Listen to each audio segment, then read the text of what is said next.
নাকি? রাগ করার কথা বলে তো রাগই করবো, রাগ কেন করবো না? না বলতাম আর কি, রাগ যদি না করেন তাহলে।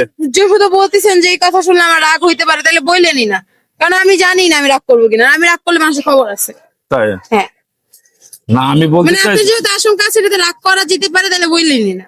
তাই হ্যাঁ, বড় আশা ছিল মনে যে আপনার কথাটা আমি জিজ্ঞেস করবো। না তাকে জিজ্ঞেসই করা লাগবে না। আপনার যখন থট হইতেছে এই কথা শুনে আমার রাগ উঠতে পারে, তাহলে আপনি এই কথা জিজ্ঞেসই করেন। তাই হ্যাঁ। আপনি কোন গোডাউনে চাল খান? আপনার আব্বা যা যে গোডাউনে চাল এখনো দেখে নাই, সেই গোডাউনে আমি কি বলছি যে আপনি কোন উগান্ডায় থাকেন যে এরকম গায়ের রং? আচ্ছা, উগান্ডা তো ওই আল্লাহ বানাইছে, তারা জিজ্ঞাসা পারেন। তাহলে আমার কি হতে হচ্ছে হেলদি, যাই হোক এটা তো আমার আল্লাহই বানাইছে। হ্যাঁ। আপনি কি আমাকে জিজ্ঞেস করতে পারেন?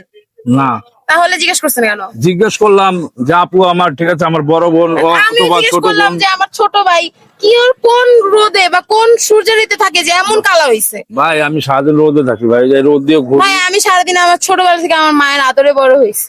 ভাই আপনার মতন কপালে সুখ আমাগো নাই রে ভাই।